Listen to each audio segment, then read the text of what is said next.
Boa noite. No início dos anos 50, quando ainda era um aluno de filosofia, o presidente eleito Fernando Henrique Cardoso foi convidado por um de seus professores para um chopp em um bar no centro de São Paulo. Fernando Henrique preferiu tomar um guaraná, mas aceitou a outra sugestão do professor, e que acabaria por mudar toda a sua vida, a de dedicar-se à sociologia. Mas não foi só a cabeça do presidente que se deixou influenciar pela do professor Florestan Fernandes, centro do Roda Viva, que começa agora pela Rede Cultura. Deputado federal pelo PT, professor emérito da Universidade de São Paulo, autor de 3 dezenas de livros de teoria política, Florestan Fernandes esteve no centro de todas as grandes discussões políticas nos últimos 40 anos neste país. De origem humilde, chegou a engraxar sapatos para sobreviver. Ele optou pela sociologia por razões econômicas, pois o que considerava sua verdadeira vocação, a engenharia química, só era dada em horário integral e estava além da sua capacidade financeira. Trotskista na juventude, marxista na universidade e hoje um autodenominado socialista que defende o humanismo, Florestan Fernandes foi sempre irredutível no que considera serem seus princípios ideológicos.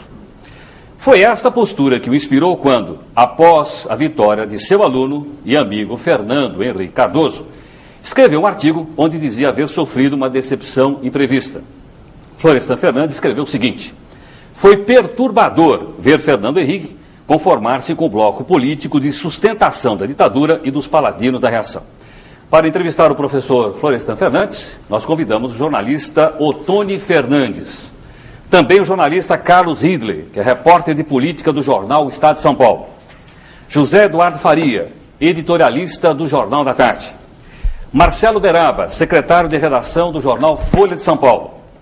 Milton Abrúcio, repórter de política do Jornal do Brasil. E também o jornalista Milton Coelho da Graça, da TVE do Rio de Janeiro. Este programa Roda Viva é retransmitido ao vivo por outras 27 emissoras de televisão de todo o Brasil. Você pode participar deste Roda Viva através do telefone 252-6525. Vou repetir, 252-6525. A Shizuka, a Cristina e a Ana estarão aqui anotando as suas perguntas. Se você preferir, você pode usar o nosso fax, que é o 874-3454. 874-3454. Professor Florestan Fernandes, boa noite. Boa noite. Professor, faltando aí 26 dias para a posse do presidente eleito Fernando Henrique Cardoso, o senhor vê algum sinal que o novo presidente possa vir exercer o seu poder de uma maneira diferente do chamado velho estilo das elites, como o senhor, inclusive, escreveu recentemente no jornal Folha de São Paulo?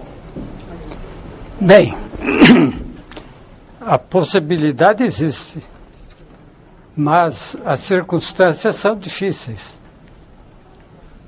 A questão é saber se o homem e suas circunstâncias vão poder se harmonizar, coisa que é difícil no cenário brasileiro, principalmente quando se conhece a composição dos partidos conservadores do nosso parlamento. Eu sei que o Fernando Henrique é um homem tenaz, inteligente, e deu provas de brilhantismo em todas as atividades em que esteve envolvido.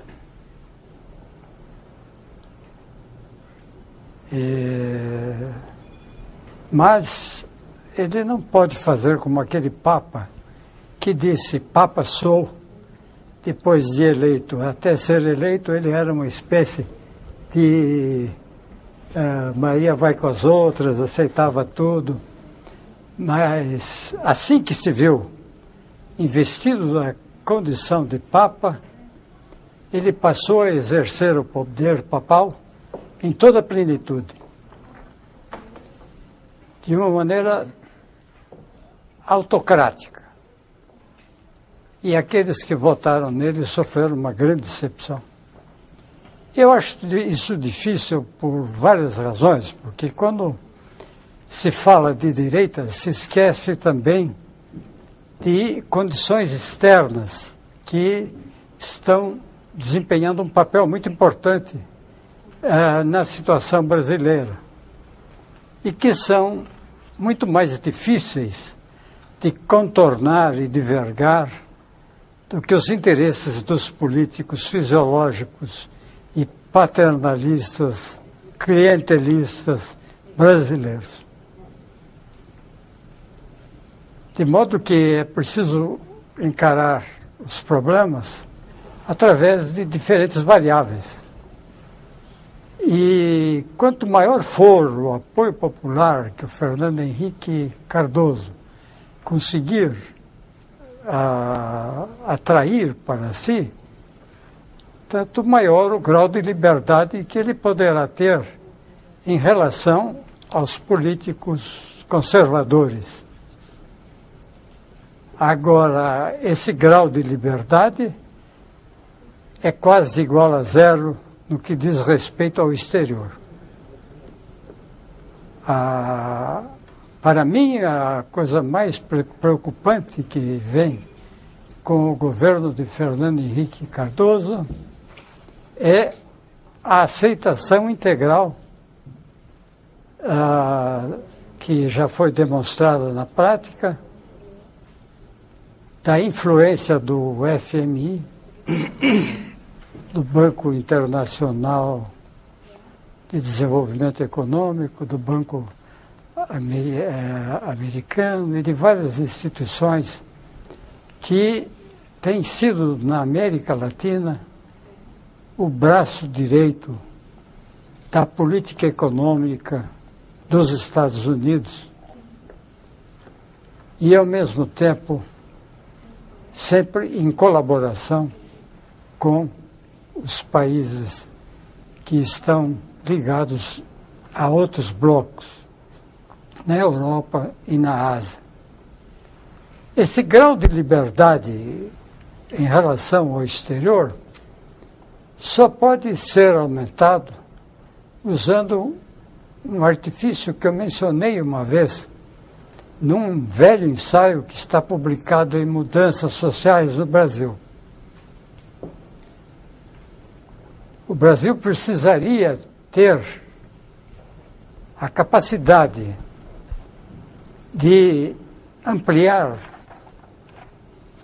a sua gama de relações econômicas, culturais e políticas com países das diferentes regiões do mundo.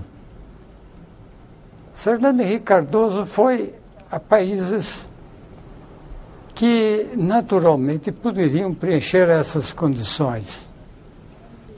Mas a visita é uma coisa e a realidade que se vai processar é outra. Agora, eu acho, com toda franqueza, que é muito cedo para nós prognosticarmos o que vai ser o governo de Fernando Henrique Cardoso. Governar é como comer o bolo. Só depois de comer o bolo é que a gente sabe se ele é bom ou ele é ruim. E ele precisará comer muito bolo para demonstrar qual é a sua capacidade, não só de ingestão, mas de digestão. Tá certo, professor. Participa conosco também do Roda Viva o professor Paulo Sérgio Pinheiro, que é professor de Ciência Política da Universidade de São Paulo. Já está aqui conosco. Eu queria passar agora para o jornalista Marcelo Beraba, da Folha de São Paulo. Marcelo, por favor.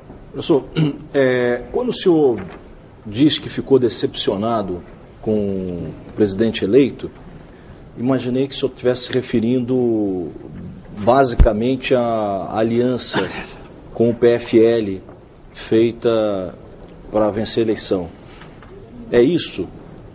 Esse é o ponto que o decepcionou na relação, na campanha do Fernando Henrique? E qual a interpretação que o senhor faz da eleição? Por que foi possível ele vencer a eleição de uma maneira relativamente fácil, mesmo diante de um PT que vinha bem?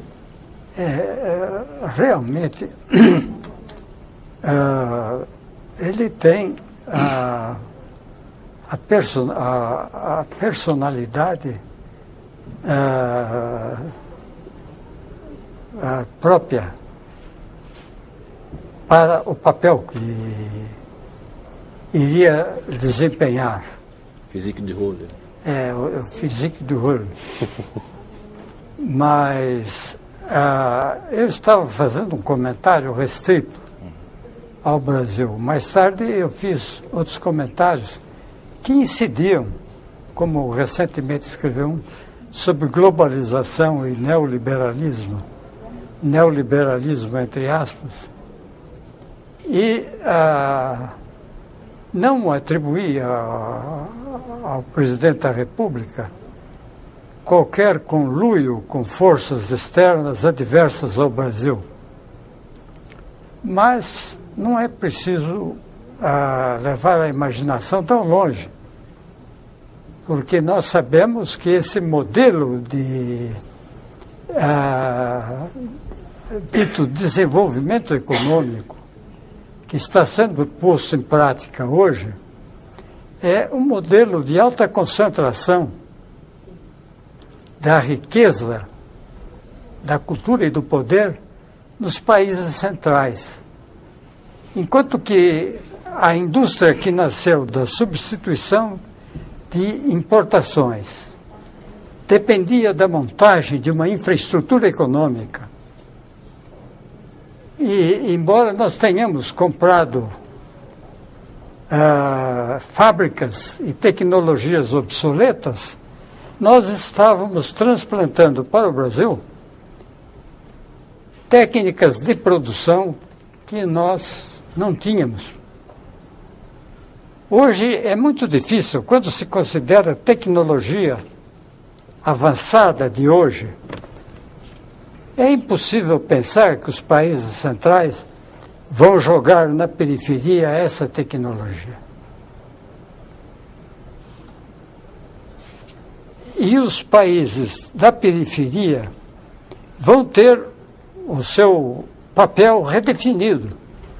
Eles não vão ser só dependentes, eles vão ter nexos neocoloniais.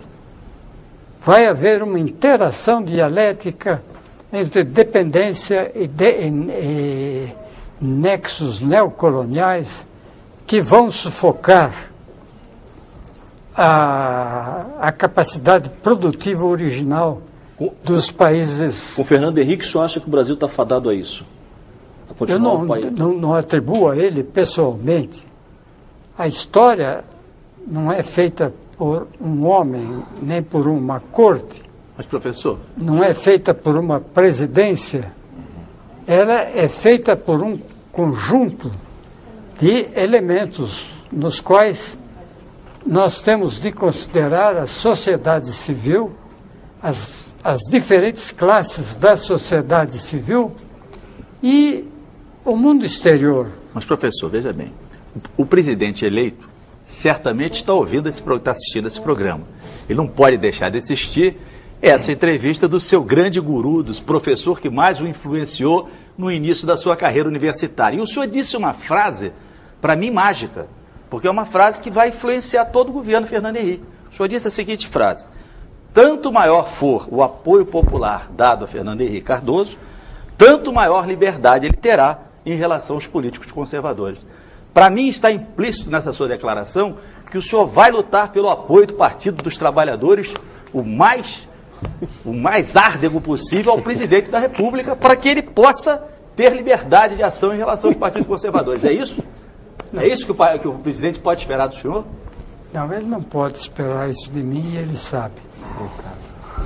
Mas o senhor disse. Ele é suficientemente sábio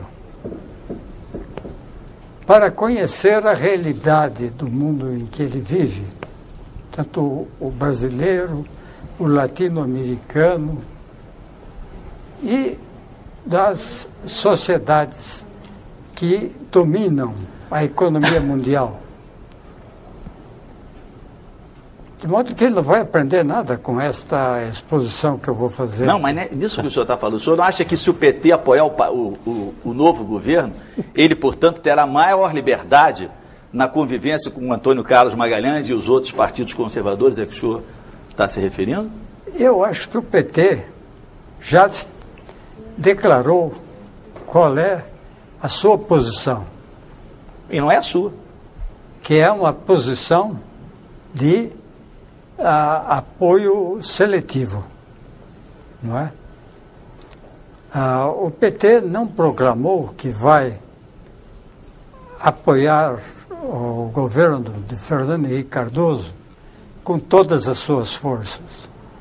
E eu, da minha parte, embora siga de uma maneira tão rigorosa a disciplina do partido, que fui fazer campanha pelo Cristóvão Buarque em Brasília e pelo Vitor Buarque em Espírito Santo. O presidente também, né? Quando, na verdade, eu queria fazer a campanha do Dutra no Rio Grande do Sul, o partido me destacou para uma atividade que eu preferia deixar em segundo plano.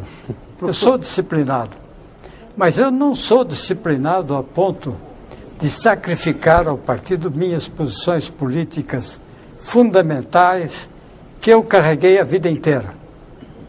E se o partido, por acaso, transgredir os limites que permite essa relação que eu tenho mantido com ele até agora, a solução está na porta da casa. Por falar em partido, professor Florestan, Pois não. por falar em partido, eu queria saber como o senhor reagiu a esses depósitos feitos por empreiteiras nas contas do PT, de campanhas de partido. Quer dizer, o senhor sabia disso? O senhor tinha a mínima ideia que isso acontecia? E como o senhor vê essa participação das empreiteiras nas campanhas políticas do PT? Professor, antes do senhor responder, apenas quero dizer que mais 3 telespectadores fizeram a mesma pergunta. O senhor Antônio Carlos Valverde, de São Bernardo do Campo, Carmo Azevedo, da capital São Paulo, e o senhor Luiz Carlos Firmino. Os 3 querem saber da resposta do senhor sobre essa questão levantada pelo Rio.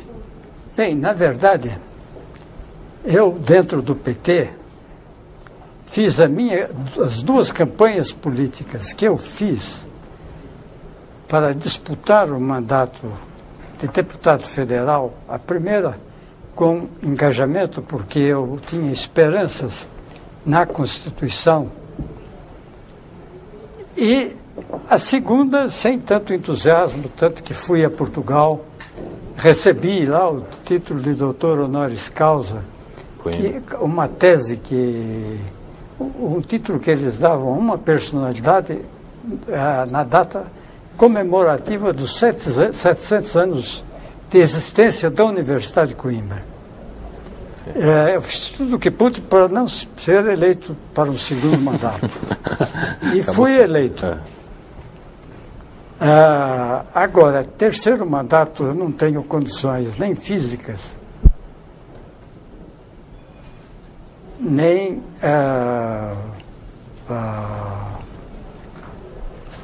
Vontade, o senhor? Não, mais vontade de participar? volitivas, vamos dizer, para desempenhar. Ok.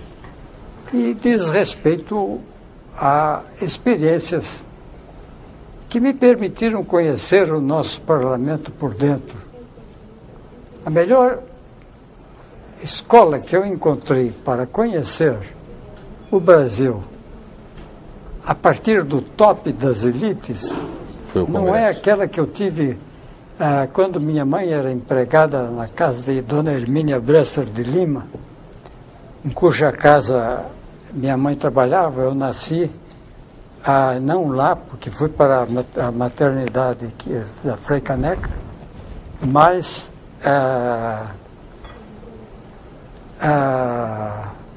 morei com a minha madrinha, meu padrinho, e eles foram senhores de escravo. E eu conheci a cultura ilustrada brasileira por dentro dessa família. Fiquei 3 anos lá, depois saí, depois a minha madrinha me pegou mais um tempo, minha mãe foi lá, me tirou,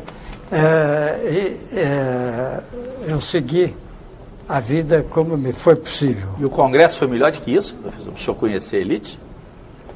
Foi. Foi? Porque ele abre perspectivas que dizem respeito à estrutura de poder arcaica vigente no Brasil. Nós temos uma sociedade civil que está se movimentando não está se movimentando com a rapidez necessária e desejável, mas está se movimentando de tal forma que trabalhadores pertencentes trabalhadores, pequena burguesia, setores radicais de classe média, massas populares de sem classe. Essa gente toda não tem ou uma cidadania fictícia, ou uma cidadania parcial, ou nenhuma cidadania. Como é que num país como o Brasil nós poderíamos construir um Estado diferente se a sociedade civil não é capaz de criar um Estado diferente? Eu ia dizer um Estado novo, mas vocês poderiam dizer Você corre um risco usando o termo. Mas é impossível. Mas nós precisamos de outra sociedade civil. O senhor se assustou Por quando isso soube que dessa... é importante se... a existência dos partidos. Sim, mas o senhor se assustou, o senhor, qual foi a sua reação quando soube dessas contribuições de empreiteiras condenadas pelo partido, principalmente por... Bem, O senhor, por exemplo, já não aceitava dinheiro da Fundação Ford ou Rockefeller para suas pesquisas? Foi primeiro, Como que o senhor viu essa questão? Bom, eu devo dizer como eu recolhia dinheiro na minha campanha para financiar a minha campanha. Fazia exposição que se destinava a trabalhadores, sindicalistas, estudantes, enfim, a vários setores da sociedade interessados em me ouvir. Acabada a exposição e a discussão, quase sempre em torno de 2 horas ou um pouquinho mais, aí montavam uma mesinha, eu me sentava ali, tinha uma pilha de livros que os editores ou me deram, ou então cederam com um desconto muito grande. Você vendia? E eu, fazendo dedicatória, vendia os livros. E alguns amigos tinham carnês, pelos quais eles contribuíam mensalmente com a quantia que Mas o quisessem governador não para pode manter. ser eleito assim, né, professor? É meio difícil. Essa é a minha experiência, quer dizer, eu acho que o Partido dos Trabalhadores poderia ser financiado a partir de baixo se ele tivesse se dedicado mais à educação política das massas populares, das classes trabalhadoras. Professor, posso entender então que o senhor está fazendo uma censura etc. ao PT pelo fato de ele ter recebido o dinheiro das empreiteiras, é isso, professor? Bem, eu não fiquei contente. Mas eu não Você acha que deve devolver o dinheiro? Bem, esse é um problema que cabe ao comitê.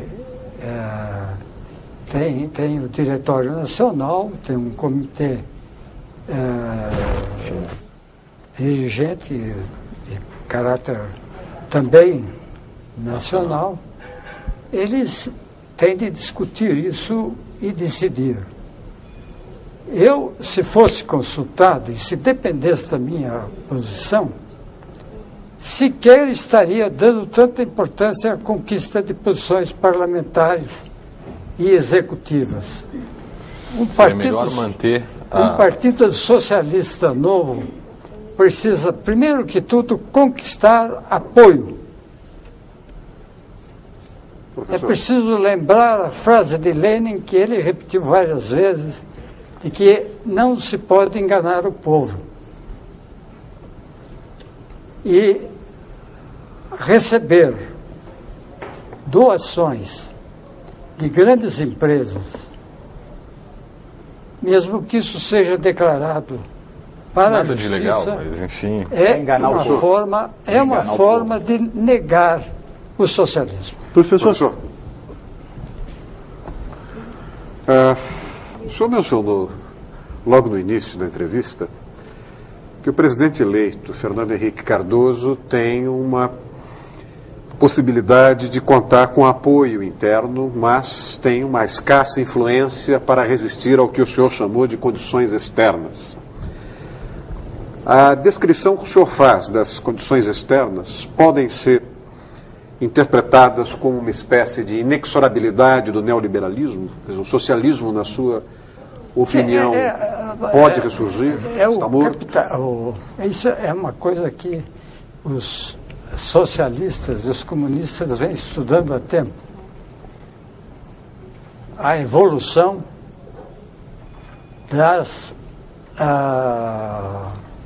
dos oligopólios em diferentes fases da sua maturação. Os oligopólios atingiram o ápice. São constituídos por empresas gigantes. Até Galbraith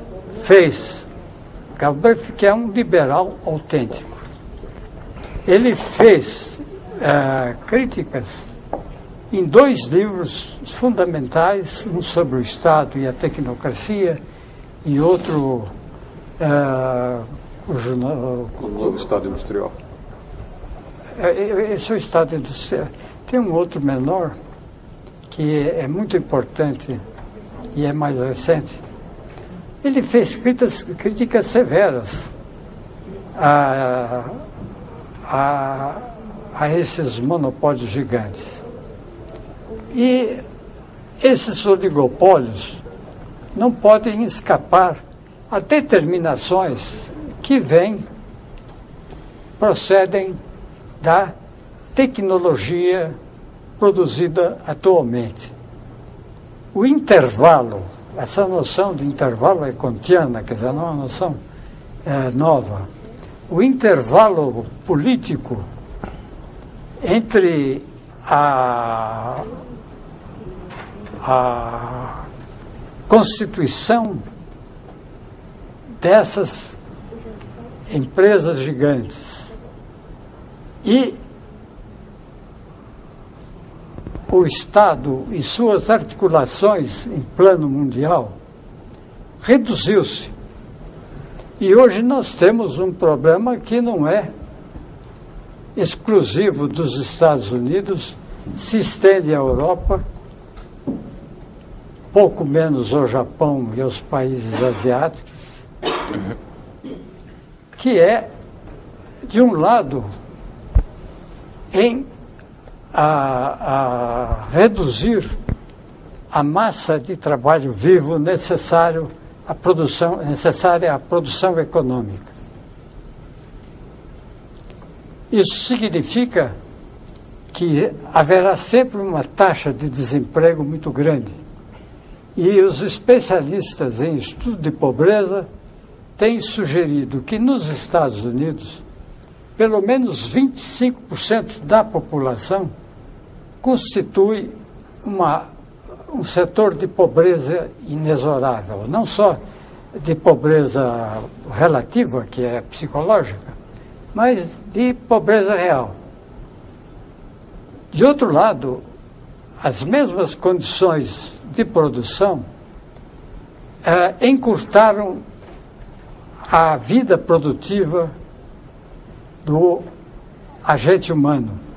O trabalho hoje não tem a mesma forma, função e duração que teve o trabalho nas 2 fases anteriores do capitalismo oligopolista. De modo que uma pessoa com 40, 45 anos de idade é varrida de suas posições e depois não tem emprego. Vai depender da existência de pensões e vai viver de uma forma que é degradante para qualquer cidadão que pode produzir. Não é? Então, nós podemos dizer que esses países avançados estão produzindo a sua própria periferia. Pode-se dizer, é uma periferia interna. Quer dizer, esses setores de pobres que tendem a crescer, esse setor, eu conheci até, quando estive no Canadá, um sociólogo argentino, muito inteligente e muito preparado, que foi demitido a Universidade Argentina, na qual trabalhava, por razões óbvias, e não podia apresentar seu currículo vitae. Não havia lugar para ele nas universidades, porque elas estavam saturadas. E quando ele apresentava o currículo vitae dele, as pessoas que pertenciam à administração diziam que não podiam contratar uma pessoa com a qualificação dele para exercer trabalhos inferiores. O que ele acabou fazendo? Escondendo que ele tinha uma formação universitária para conseguir um emprego que vai durar ainda algum tempo. Não é? Mas, professor, eu queria retomar um ponto que o senhor mencionou, esse seu estágio junto às classes dirigentes brasileiras. Como é que o senhor explica essa convivência? Já faz 10 anos que nós voltamos ao governo civil, uma elite que tem, por exemplo, tanta dificuldade de pagar impostos, segundo o doutor Osíris, não é? Uma elite que convive com uma certa naturalidade com a distribuição de renda pior do mundo depois do Botswana. Os 20% mais ricos no Brasil têm 32,1 vezes por cento a renda dos 20% mais pobres. Só o Botswana nos ultrapassa. E depois esse alto nível de violência que o senhor tratou tão bem num texto que nós gostamos tanto, de 80, depois desse seu estágio longo com as elites dirigentes, como é que o senhor explica essa dificuldade de fazer políticas compensatórias, de fazer a construção efetiva da cidadania? O que é que nos emperra efetivamente para nos tornarmos uma democracia? Bem, isso também eu já estudei na década de 60, naqueles trabalhos sobre resistência à mudança. Esses setores da sociedade resistem à mudança social para preservar suas posições nas estruturas da sociedade e de poder. Quer dizer que a monopolização da riqueza, da cultura e do poder especificamente político constitui um requisito para que as classes dominantes mantenham suas posições e possam até renovar, através da circulação das elites. O trabalho de Pareto não é um trabalho que tenha envelhecido. Essas classes dominantes foram suficientemente hábeis para decapitar os setores da população negra, mestiça, do antigo homem pobre livre e dos sem classes, dos trabalhadores, mantendo-os lá no fundo e, ao mesmo tempo, preservando para si as perspectivas de controle efetivo do Estado, da sociedade civil e da cultura da ignorância, que é destinada aos setores pobres da população. Professor, o senhor mencionou que o PT deixou de fazer um trabalho de educação. O senhor acha que isso pode ter influenciado o fato de as parcelas mais pobres da população? Foi nessas parcelas onde cresceu muito a candidatura do Fernando Henrique Cardoso na reta final? Pode ter uma relação entre nós temos aí duas evidências. A primeira evidência é que essas populações não estão mais apáticas como já estiveram no passado. elas estão muito ativas. E a primeira campanha civilista do Lula mostrou isso.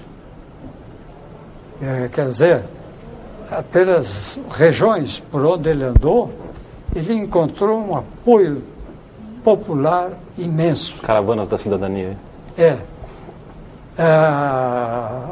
O mal dessa caravana é que o pessoal do PT não contratou especialistas em propaganda política e ignorou que manter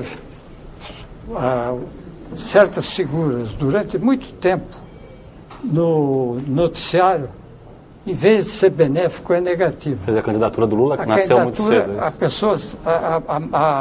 O eleitor se cansa. Agora, na segunda etapa, a outra evidência é que realmente o Fernando Henrique conseguiu um apoio que precisa ser examinado aqui. Porque se disse que o PT estava perdendo votos por causa do efeito Bisol e do chamado Plano Real, coisa que não existe até agora.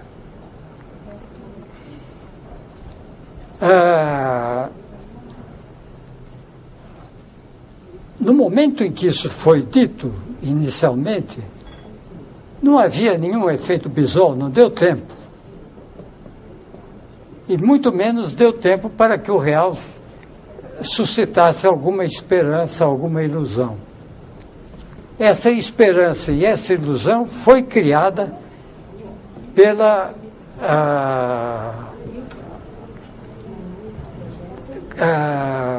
mídia eletrônica. A televisão, professor? De modo que o Lula foi vítima de condições de desigualdade social e cultural que levantaram contra ele barreiras, resistências. E grande parte daqueles setores pobres que o apoiaram depois se deslocaram, não por causa do efeito Bisol inicialmente, naquele momento em que a primeira notícia da perda de voto do Lula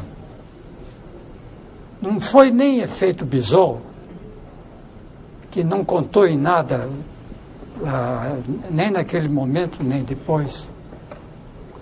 Professor, nós estamos aqui num exemplo de televisão pública, um exemplo positivo. O senhor acha que os parlamentares brasileiros que são responsáveis e agora vai começar um novo round, o senhor acha que seus ex-colegas podem ser detentores de concessões de rádio e televisão, como 100 de seus ex-colegas são? Como é que o senhor se posiciona diante disso? Bem, eu acho que é muito difícil obter acesso às concessões. Pode ver que... Basta ser amigo do Sarney. Não é tão difícil assim. Na primeira vez em que se votou, eu não pertencia a essa comissão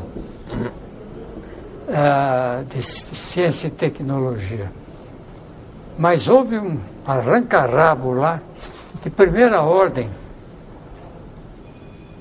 que acabou fazendo com que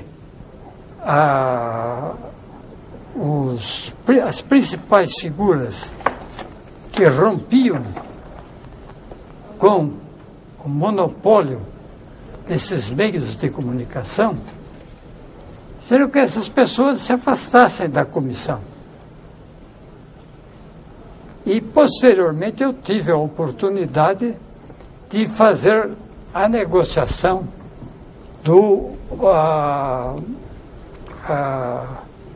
da parte sobre educação. porque quiseram fazer com a educação a mesma coisa que fizeram com a economia. Quiseram couper, cortar pelo meio. Não é? E nós nos preparamos para isso, impedindo de uma maneira resistente que houvesse êxito no processo. O presidente da comissão, que era então um senador, ficou desesperado porque ele não conseguia nada fazer andar. E houve até um representante do Paraná que descarregou um murro na cabeça de um sujeito que estava na frente dele e que era adversário político. Quer dizer que, em última instância, o argumento foi a altura e a força desse deputado. Tá certo. Agora, na negociação, em que estava eu, Zanetti e um deputado do Rio de Janeiro, eu tive a oportunidade de ver que o Brito não tomava nenhuma atitude sobre problemas, que havia uma negociação paralela sobre ciência e tecnologia. Ele não tomava nenhuma atitude sem telefonar para Antônio Carlos Magalhães.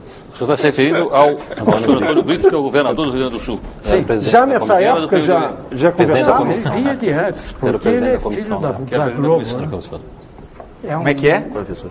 Ele é filho de quem? Globo. Filho de quem? Da Globo. Da Globo. E, na verdade, é um homem digno, inteligente, mas estava a serviço, ele era o escudeiro de uma força muito vigorosa, e não se fazia nada sem que houvesse o plástico de Antônio Carlos Magalhães e, naturalmente, do magnífico imperador do Brasil, que é o senhor Roberto Marinho. Daí a minha pergunta. No parlamento se pode ser digno e, ao mesmo tempo, um fiel servidor? Bem, essa é uma pergunta que eu deixo à descrição dos senhores. Eu sou deputado federal, eu não quero achincalhar aqui os colegas. Eu já disse coisas bastante comprometedoras para mim. Professor, eu tenho uma pergunta aqui do telespectador que eu gostaria que o senhor respondesse. O telespectador Dona Mônica Teixeira de São Paulo pergunta ao senhor o seguinte: se o senhor apoia a intervenção que as Forças Armadas estão fazendo no Rio de Janeiro, o senhor acha que esse é o caminho certo para combater a violência na cidade? Bem, se for... veja bem, se nós somarmos violência contra violência, mais violência, mas contra violência, e acabarmos num top em que estão as Forças Armadas, então nós definimos a existência de uma situação de guerra civil. Aí os militares fazem o que quiserem. Mas dentro de um Estado de Direito, por precário que ele seja, o Exército vai fazer a mesma coisa que fez a Polícia Civil, não é? A Polícia Federal, a Justiça, e vai haver corrupção, como já foi demonstrado que alguns soldados estavam sendo corrompidos. O senhor acha que isso é um risco para a democracia, professor? Sempre que as Forças Armadas transcendem os limites do seu poder,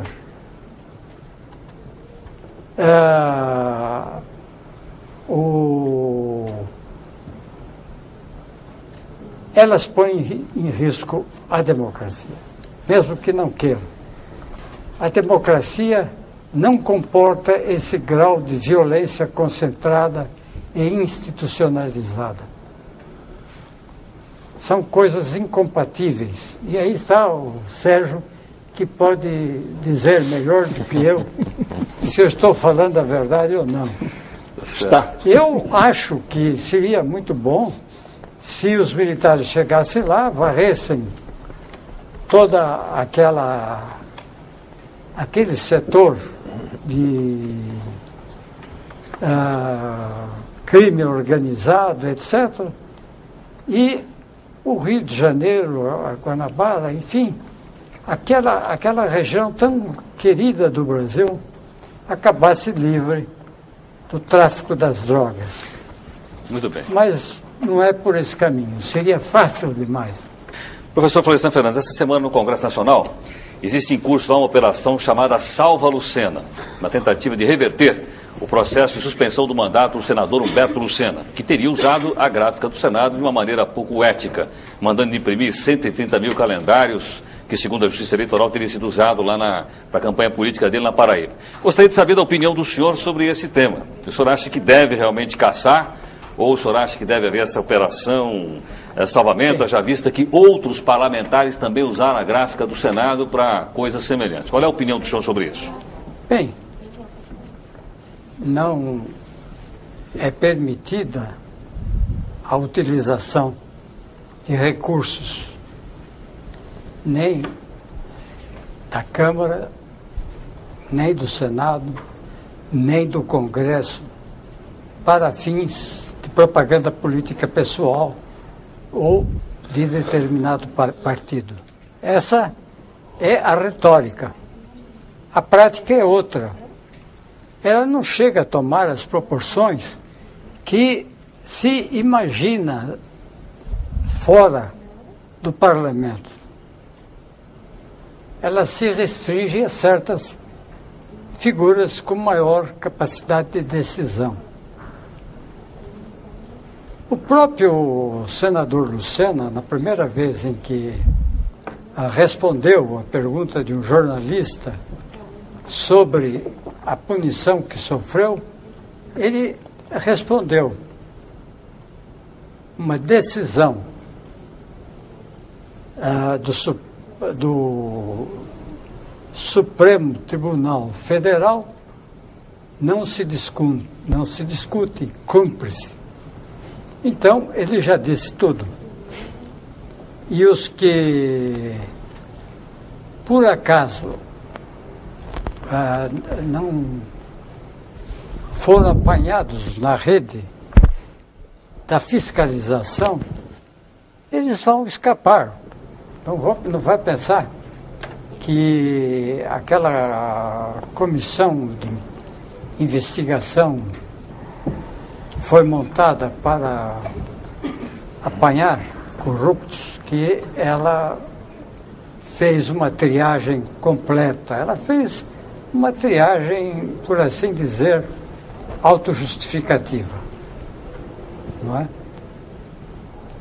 Para responder às pressões externas. Isso é muito comum, a retórica. E a retórica vazia. O senhor acha então que vai prevalecer o corporativismo? Eu acho que seria muito ruim para a instituição como um todo que prevalecesse o corporativismo. Professor? Agora, para se decidir sobre isso, é preciso participar o assunto vai ter de ser negociado primeiro no Senado. E parece que os senadores já estão arrepiando carreira na medida em que não estão sentindo o seu pelo pegar fogo. Arrepiando carreira quer dizer deixando ele o seu próprio destino, é isso? O seu próprio destino. E não é um destino ingrato, porque ele é um homem de prestígio. Veja que votação ele alcançou. Porque meios, naturalmente, porque ele deve ser um político de primeira qualidade. Professor, eu estou com uma dúvida aqui, que o senhor tem falado muito até sobre a campanha do Lula e sobre a posição do PT. Eu queria que o senhor, para o público em geral, para gente como eu, que não entende muito de sociologia, nem de ciência política, simplificar a sua colocação dentro do PT. O seu coração e o seu cérebro de petista se inclinam mais para o xiita Rui Falcão ou para o soft José Genuíno?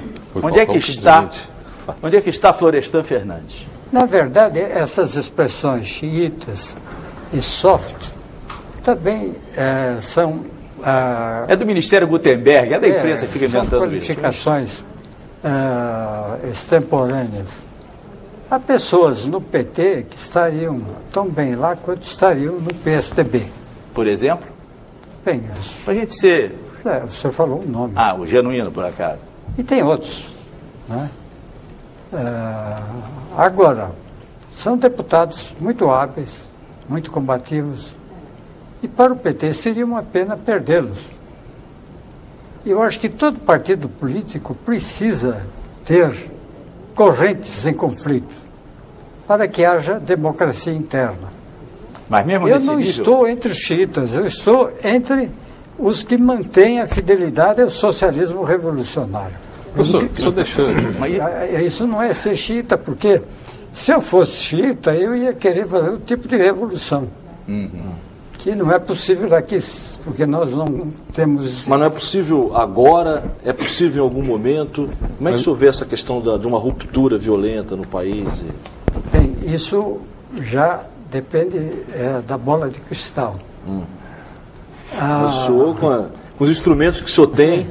Ou pelo menos se é possível. A pergunta dele é quando, se é possível. Uma coisa é o conhecimento de certas tendências gerais do processo histórico. Outra coisa é o conhecimento de momentos concretos que se sucedem e que se evaporam na medida em que a história transcorre. O Brasil teve em algum momento próximo que esse ambiente estava dado, não?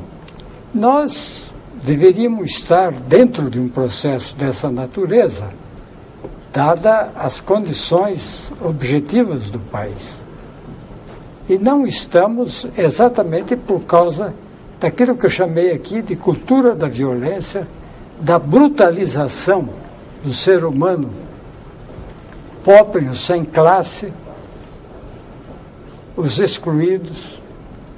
Então nós temos várias barreiras, como preconceito racial, preconceito regional, preconceito étnico contra os indígenas,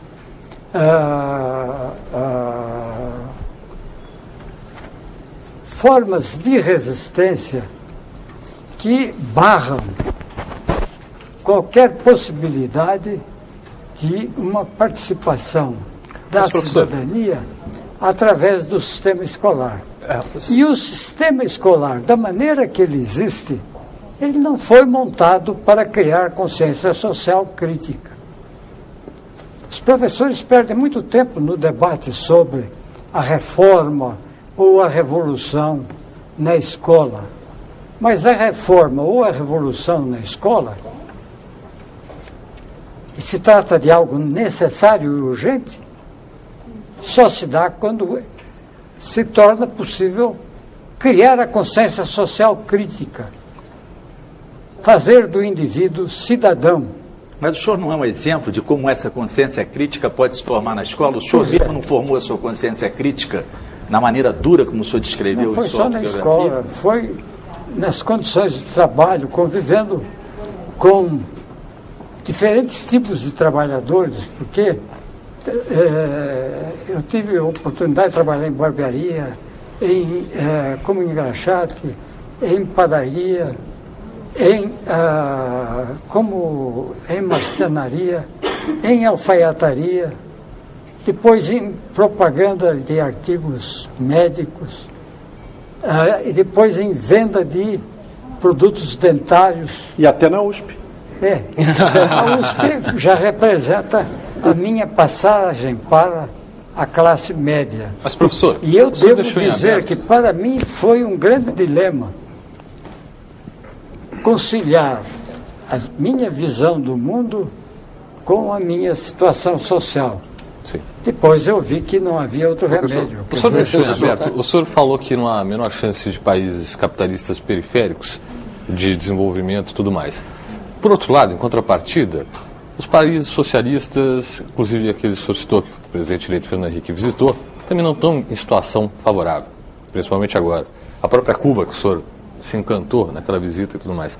Quer dizer, então, que modelo o senhor defende agora de econômico? Quer dizer, qual a solução? O senhor colocou um nó. Eu sempre estive dentro de uma perspectiva que parte dos do socialismo clássico.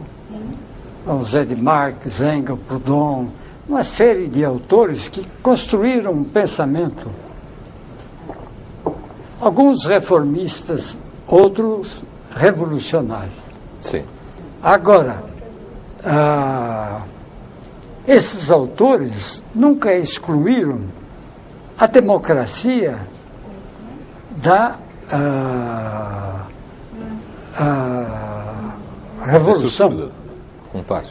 Porque, inclusive, em um dos discursos que está transcrito no livro que eu organizei sobre Lenin, ele afirma ali que era necessário fazer com que cada operário tivesse experiência em todas as atividades político-administrativas dentro do Estado. Aí vem o que Essa não é uma concepção totalitária, é uma concepção democrática. E o que se chamou de ditadura do proletariado era o equivalente do que se chamava da ditadura da burguesia.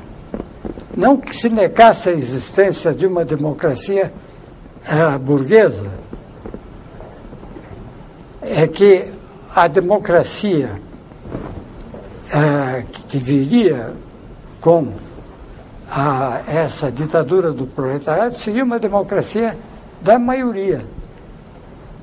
Professor. E através de várias transformações, isso acabaria criando as condições para uma transição para o comunismo. O socialismo enfrentou problemas. Agora, o socialismo enfrentou problemas que, em parte, vieram da deformação do próprio socialismo na prática real.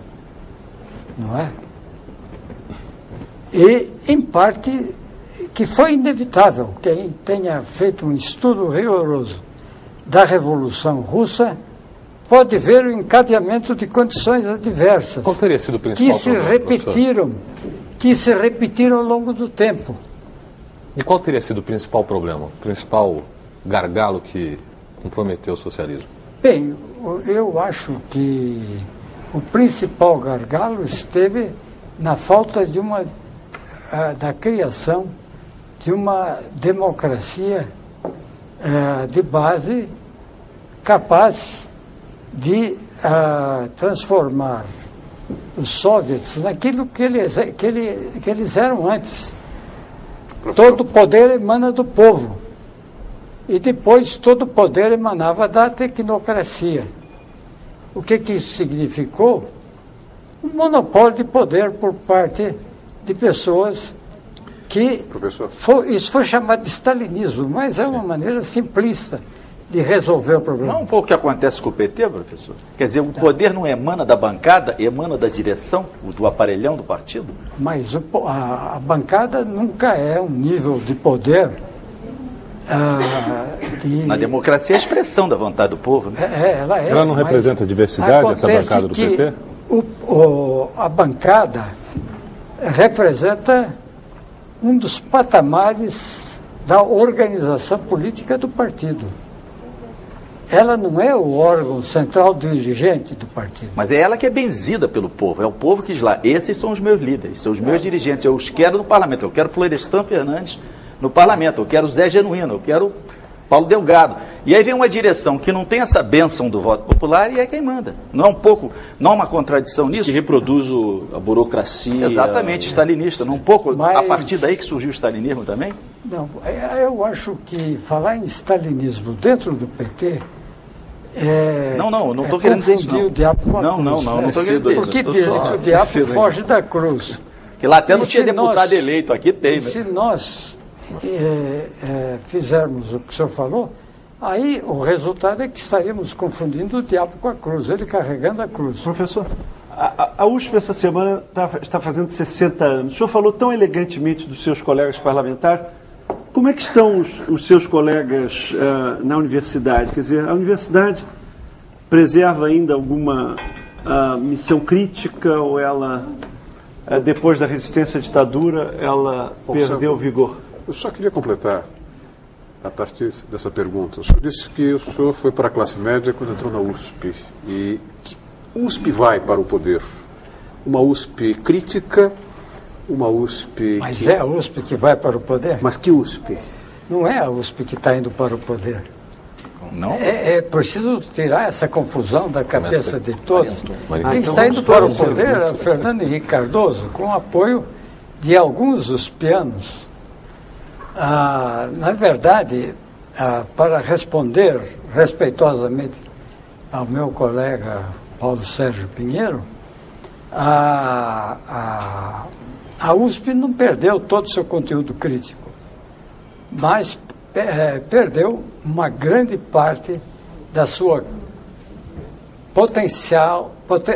potencialidade de resistência e se despolitizou com uma rapidez que não era previsível na década, por exemplo, de 60, em que a escola entrou naquela fermentação que todos conhecem aqui. Não é? Mas essa despolitização... Hoje, o problema da universidade é um problema muito complexo. Eu, por acaso, recebi uma homenagem na USP que foi organizada por deputados, inclusive a presidente Ângela Minha, presidente da Comissão de Educação, e vários deputados, sendo que um ou dois petistas fizeram parte desse grupo que foi se associar à USP para me prestar uma homenagem a respeito de um futuro título que eu não sei se vou receber ou não, mas um título que seria muito honroso para mim. Qual, professor? Do Congresso, né? Uma ordem do Congresso. Professor, eu queria... E ali eu falei que a nossa universidade, mesmo nos setores mais avançados, ela se tornou, não digo retrógrada, mas ela perdeu terreno crescente. Ela é muito corporativa hoje, professor? É muito corporativa a universidade hoje? Bem, toda universidade é corporativa, não é? Mas não é exageradamente. O senhor está falando nos anos 60? A universidade no Brasil não era tão corporativa. Algumas faculdades eram corporativas, outras não eram. Mas Fernando Henrique não é dos velhos tempos da USP, dos anos 60, dos bons tempos da USP, como o senhor fala? Ele não vem desses tempos bons? Tanto da que Maria ele saiu Antônia? do Brasil em 64 para se antecipar ao risco de uma prisão. Professor, como é que o senhor vê esse regozijo dos intelectuais com relação à presença do Fernando Henrique no poder? A gente assistiu, alguns desses últimos dias, um seminário em que intelectuais brasileiros e também do exterior demonstraram uma certa unanimidade, enfim, o próprio Fernando Henrique se queixou da falta de pressão. Aliás, o país virou um grande seminário, né?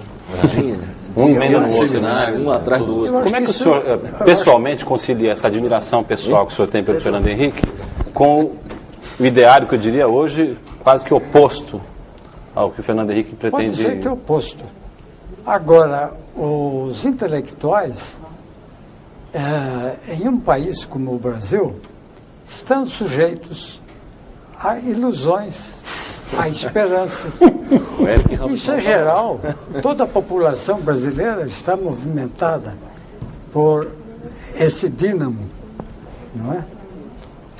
Não é preciso ter esperança, professor, para mudar esse país? Nos intelectuais, esse dínamo é mais forte, porque, pela primeira vez, eles encontram um intelectual de alto nível na presidência da República, sendo que uma grande parte desses intelectuais que lideraram as manifestações de solidariedade são amigos íntimos do Fernando Henrique Cardoso. Professor, quando é que o sociólogo... Eu queria fazer uma pergunta. Eu queria fazer uma pergunta um pouquinho para começo do ano legislativo. O governo Fernando Henrique vai apresentar uma proposta, um conjunto de reformas, principalmente na área fiscal, na área tributária, modificar a distribuição de encargos entre governo federal, estados e municípios, a questão dos impostos. Certo?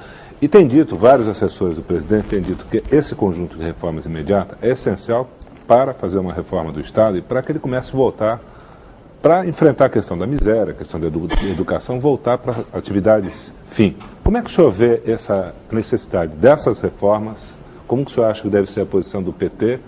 E qual que deve ser a decorrência disso em termos do novo papel do Estado? O senhor foi contra Bem, a revisão, né? Na Durante a verdade, revisão. eu acho que os grandes movimentos nascem na sociedade civil e não no Estado. Agora, certas reformas do Estado podem ter um grande impacto sobre a sociedade civil. O exemplo disso é Bismarck, né?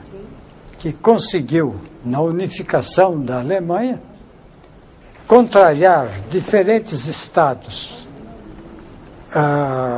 e principados que estavam em relação de antagonismo. Ele conseguiu obrigá-los a aceitar uma ordem comum. Agora, nós não temos um Bismarck aqui, nem as condições de cultura que haviam já Nem naquela queremos época um Bismarck, né, professor? na Alemanha. Nem queremos, né? Nem queremos um Bismarck agora. Bom, também ele já estaria fora da época, mas é preciso dar como exemplo algo muito vigoroso. Se ele pegasse um país como o Brasil, ele acabaria pescando peixinho no Rio Tietê. Não faria unificação da Alemanha. Agora, a Alemanha possuía cultura. Crianças que começam a aprender o que é música, o que é poesia, o que é literatura, na mais tenra idade.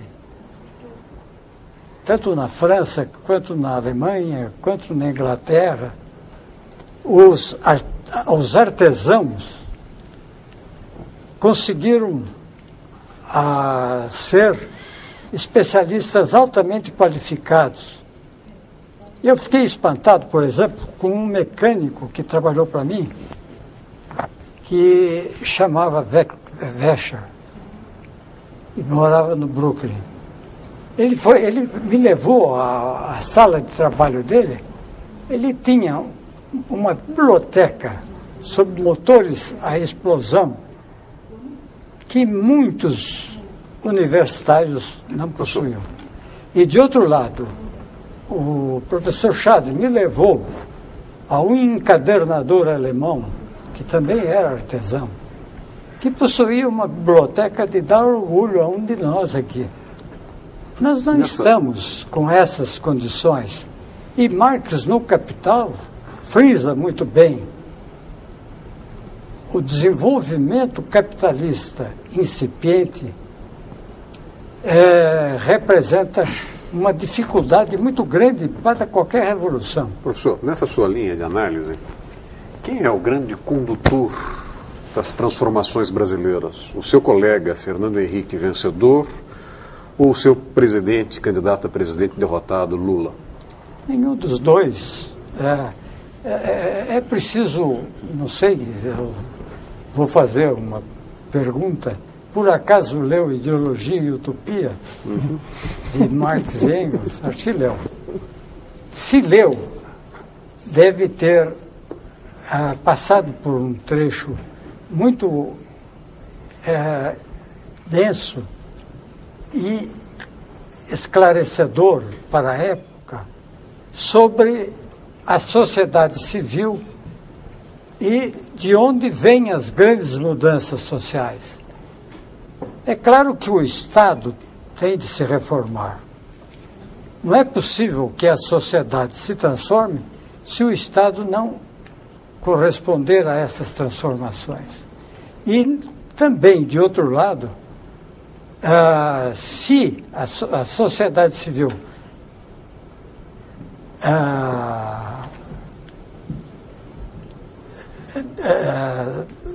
se mantém rígida diante de um Estado que se transforma vigorosamente, há o risco de uma revolução ou então de uma crise muito profunda. Essas coisas estão em interação dialética. E é muito, eu acho um simplismo ficar pensando que uma pessoa faz a história. Sidney Hook, que é um autor muito conhecido no Brasil, escreveu um livro sobre esse assunto particular, sobre a personalidade na história. Não é? Professor, eu queria há uma relação recíproca entre a transformação da sociedade, da cultura, do Estado e, principalmente, cria-se uma nova civilização. Professor. A civilização vigente é uma civilização que deu relevo à barbárie. E nós pensávamos que, pelo menos os iluministas pensavam, que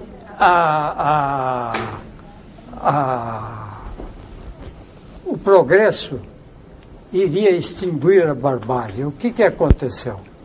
O progresso aumentou a barbárie. Porque nós vamos apreciar, eu felizmente talvez não tenha tempo de sofrer as consequências, nós vamos apreciar como a nova periferia vai sofrer muito mais que a periferia anterior na situação atual. Não é? Okay, professor Flores está Fernando. Pois não. Professor, tem aqui uma pergunta do nosso telespectador de São Bento do Sul, Santa Catarina. E ele manda essa pergunta ao senhor o seguinte, é uma pergunta de ordem prática. Como é que os empresários filiados ao PT fazem ou procedem quando seus próprios empregados ameaçam fazer greves ou piquetes em frente às suas fábricas? Bom, eu dizer a verdade, não tenho conhecimento de nenhum empresário que tenha aberto mão de qualquer privilégio em benefício dos trabalhadores. Os trabalhadores conquistam suas reivindicações através da luta de classes. Professor, mas na última campanha, por exemplo, o PT tinha um comitê de empresários, apoiadores da candidatura Lula. Sim, foi a maneira pela qual o PT procurou, certamente, coligir alguns recursos a mais para a sua propaganda política. Agora, eu não acho que o empresário seja o agente de uma revolução de baixo para cima. O que pode acontecer, por exemplo, a burguesia na China, não é? Os antigos mandarins que aderiram à República de Sun Yat-sen e depois permaneceram, alguns deles permaneceram fiéis ao movimento revolucionário, eles se despojaram de tudo.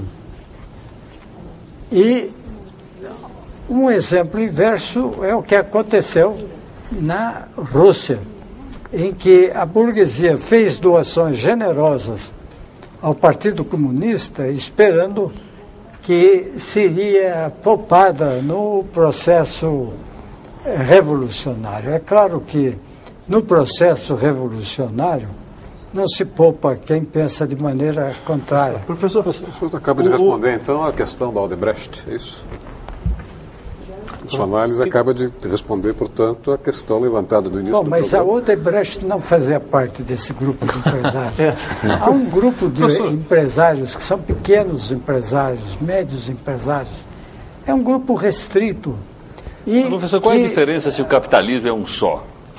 E como se vai ganhar uma eleição? Qual é a diferença entre pegar dinheiro de uma Odebrecht ou de um banco?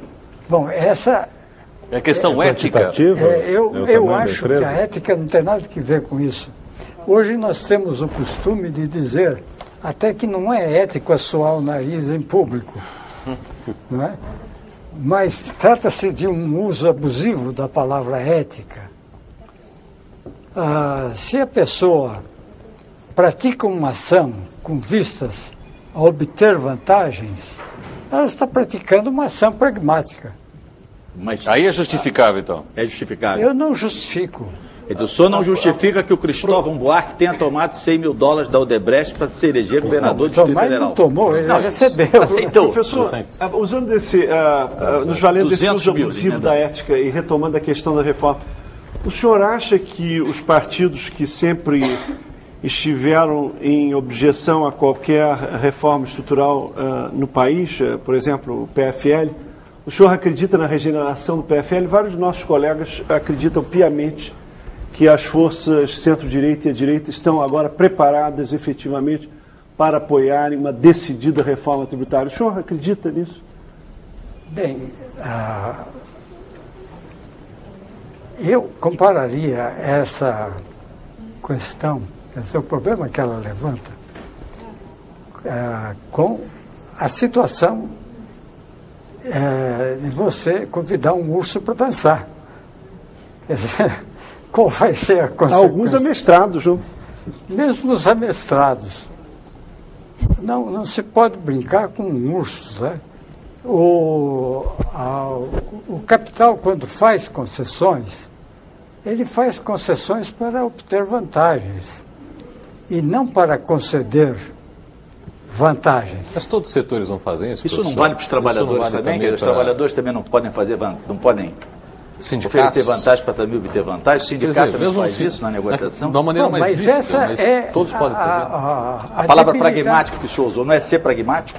A debilidade do movimento operário vem em grande parte da qualidade de nossa liderança sindical.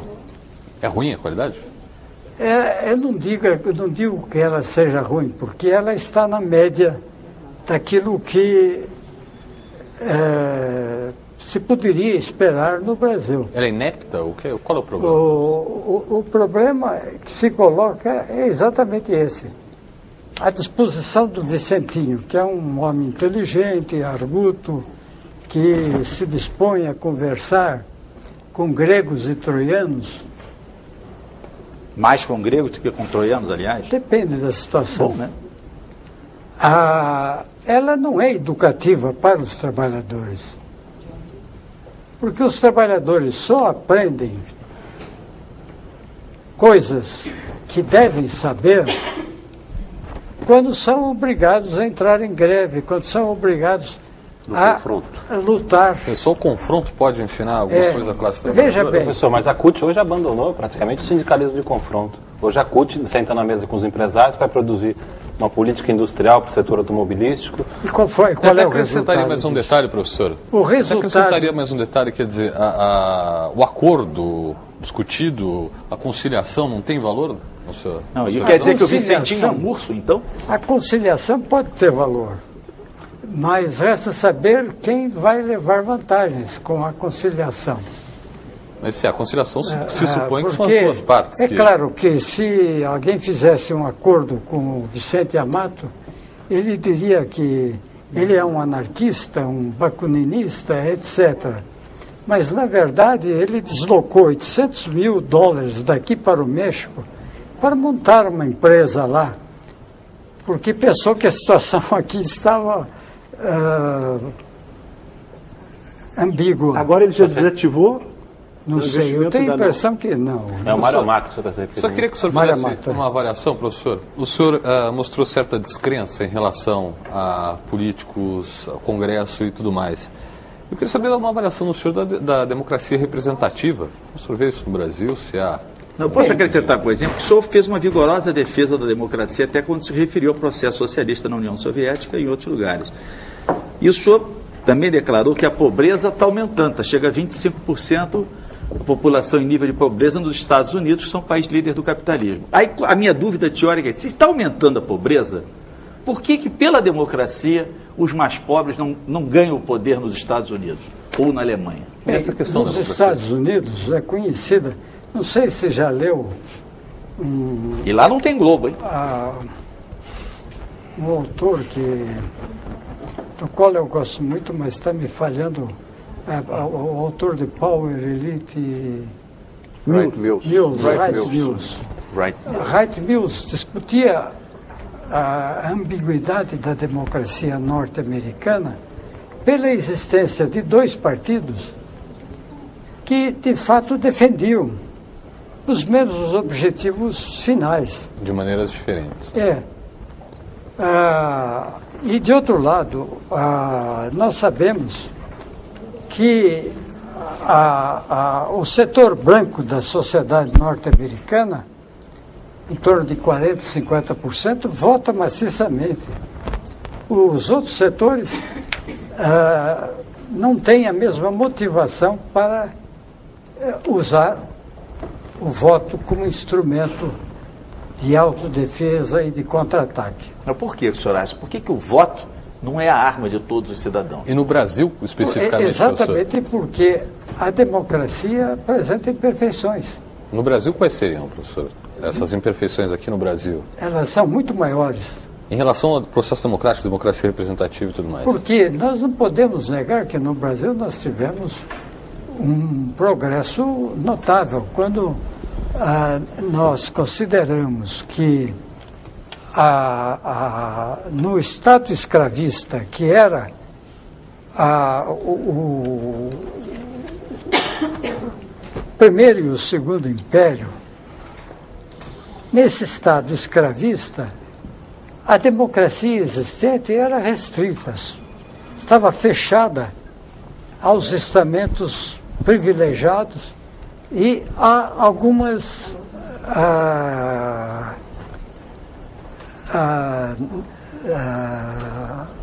porções dos estamentos intermediários. Com a República, essa situação não mudou de uma maneira muito rápida, porque o Partido Republicano traiu o ideal republicano, na medida, e isso pode ser estudado de uma maneira detida no livro de José Maria dos Santos sobre a abolição e